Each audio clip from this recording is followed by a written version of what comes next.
ठीक है। तो आज समझाते हैं कि प्रकाश का अपवर्तन होता क्या है। तो प्रकाश का अपवर्तन की जब बात करेंगे, ये जस्ट हम बता रहे हैं फिर से, ये क्या है, रिवीजन है। जो पिछले 7 दिन में, एक सप्ताह हम लोग फिजिक्स के चैप्टर को पढ़े, उसमें क्या पढ़े उसका एक रिवीजन हम बता रहे हैं कि प्रकाश का अपवर्तन क्या होता है। जब प्रकाश की किरण किसी माध्यम से होकर अन्य माध्यम में जाती है तो वो अविलंब से दूर हटती है या अविलंब की ओर आती है, अर्थात विचलित हो जाती है। अब माध्यम अगर चेंज हो रहा है तो उसमें क्या आ रहा है, विचलन आ रहा है। क्या आ रहा है, विचलन आ रहा है। इसी घटना को हम लोग प्रकाश का अपवर्तन कहते हैं। तो प्रकाश का अपवर्तन समझ में आ गया, लेकिन इसमें एक चीज हम नहीं पढ़ लिखा है, पार्श्विक विस्थापन और निर्गत किरण किसे कहते हैं, है क्या ना। इंपॉर्टेंट चीज है कि पार्श्विक विस्थापन और निर्गत किरण क्या होता है, हमको अभी ध्यान में आ रहा है। तो समझिए पार्श्विक विस्थापन होता क्या है, वैसे दिया होगा। पार्श्विक विस्थापन होता क्या है, पार्श्विक विस्थापन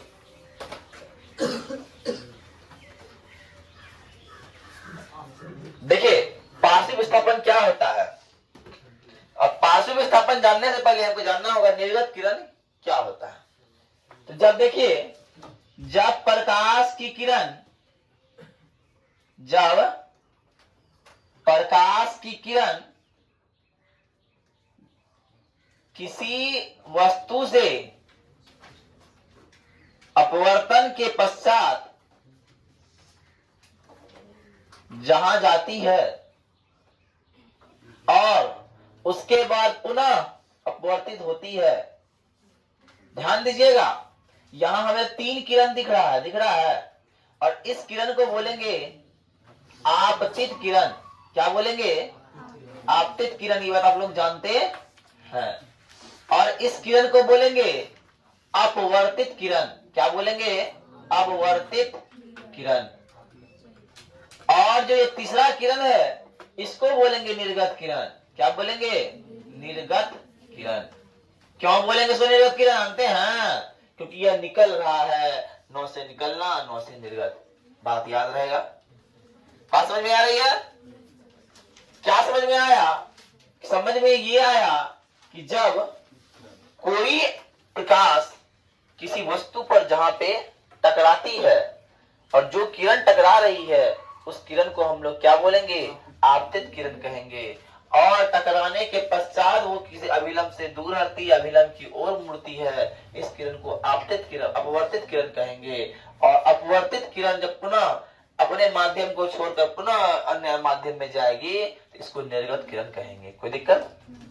अब आते हैं, जब निर्गत किरण समझ में आ गया, ये समझ में आ गया, तो इसी से रिलेटेड है पार्श्विक विस्थापन।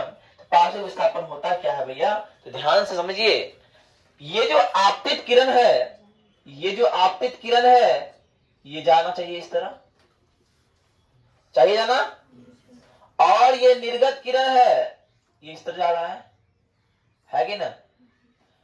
आपतित किरण और निर्गत किरण, आपतित किरण और निर्गत किरण के बीच के लंबवत दूरी को पार्श्विक विस्थापन कहते हैं। पार्श्विक विस्थापन कहते हैं। क्या कहते हैं, पार्श्विक विस्थापन कहते हैं। तो आप नोट में ले सकते हैं, क्या ले सकते हैं, आपतित किरण, डिफिनेशन में आपतित किरण तथा निर्गत किरण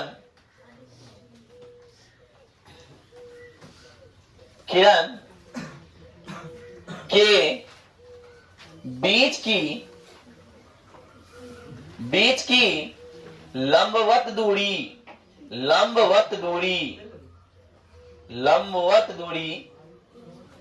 क्या कहलाती है, पार्श्विक विस्थापन कहलाती है। पार्श्विक विस्थापन कहलाती है। क्या कहलाती है, पार्श्विक विस्थापन कहलाती है। कोई दिक्कत, किसी कोई दिक्कत है रे, बात समझ में आई कि नहीं। ये चित्र देखो, चित्र में पूरा स्पष्टीकरण समीकरण दिया हुआ है कि ये निर्गत किरण कहाँ है, ये किरण निर्गत किरण है, और निर्गत किरण से जब कोई, इसको हम इधर आगे बढ़ाते हैं, इसका लंबवत दूरी क्या हो गया, पार्श्व विस्थापन हो गया। आप पार्श्व विस्थापन डिफिनेशन के, ये डिफिनेशन लिख के ये चित्र बना दीजिए, आपका पार्श्व विस्थापन हो जाएगा। कोई दिक्कत? देखो अब सवाल देखो, उत्तल लेंस के सामने कोई वस्तु रखी हुई है, तो भैया ये उत्तल लेंस है, ये क्या है, ये है उत्तल लेंस। अब उत्तल लेंस में वस्तु हम लोग इस साइड रखते थे, याद है, वस्तु कहां रखते थे, यहां पे, तो वस्तु हम लोग यहां रख दिए। मान लो वस्तु ऑब्जेक्ट है, ऑब्जेक्ट कितना रखते हैं, 30 सेंटीमीटर दूरी पर रखा हुआ है, वस्तु मतलब यू। कोई दिक्कत? अब ध्यान दीजिए, वास्तविक प्रतिबिंब उत्तल लेंस में कब बनता था, इस साइड नहीं, इस साइड आभासी प्रतिबिंब बनता था, जब इस साइड गया तब वास्तविक बनता था, बना था ना। याद कीजिए, हम लोग 6-7 फंडामेंटल पढ़े हैं, हर स्थिति में वास्तविक प्रतिबिंब इस साइड बना है, लेकिन पहला स्थिति में आभासी प्रतिबिंब इस साइड बना था ना। तो हम सब भैया मान लेंगे कि एक गया किरण, और किरण यहाँ पे एक अपना इमेज क्रिएट करता है, इमेज आई क्रिएट करता है, और वो यहां से भी है, और उसका जो दूरी है वो कितना है, बराबर 20 सेंटीमीटर है।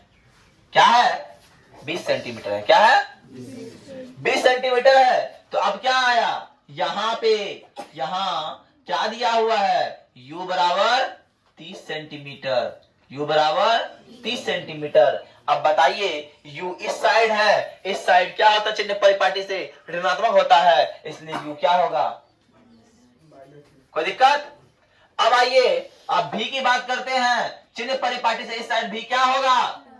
अब बताइए, इस साइड भी हम क्यों दिए, भी इस साइड क्यों नहीं दिए, क्योंकि वास्तविक प्रतिबिंब की बात की है, और वास्तविक प्रतिबिंब इस साइड बनता है, पता है हमको, है ना, इसलिए भी क्या हो गया, 20 सेंटीमीटर, माइनस नहीं होगा।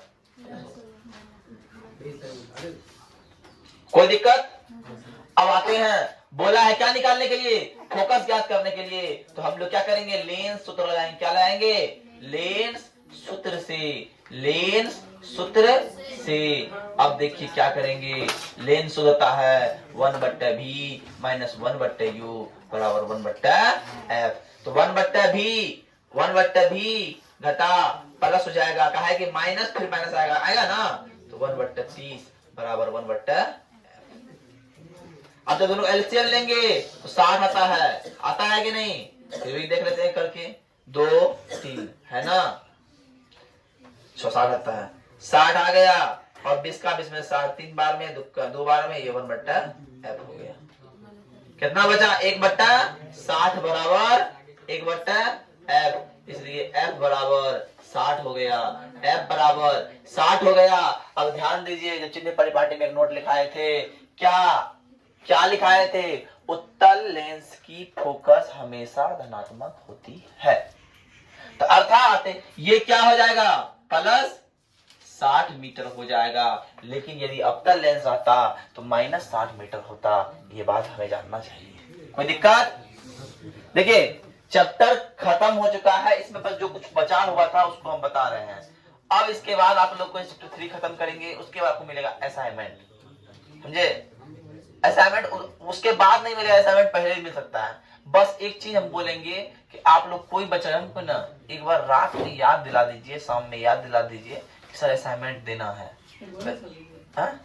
ठीक है ना। वैसे आज अभी तो आज एग्जाम, आज तो बहुत बड़ा माहौल रहेगा, आज या तो दुख रहेगा या तो सुख रहेगा, या तो खुशी या दुखी।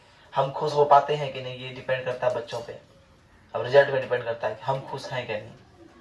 और मेरी खुशियों का एक ही ठिकाना है, 450 रुपये। अगर नहीं लाया तो दुखी हो जाएंगे, लाया तो खुश हो जाएंगे, है ना।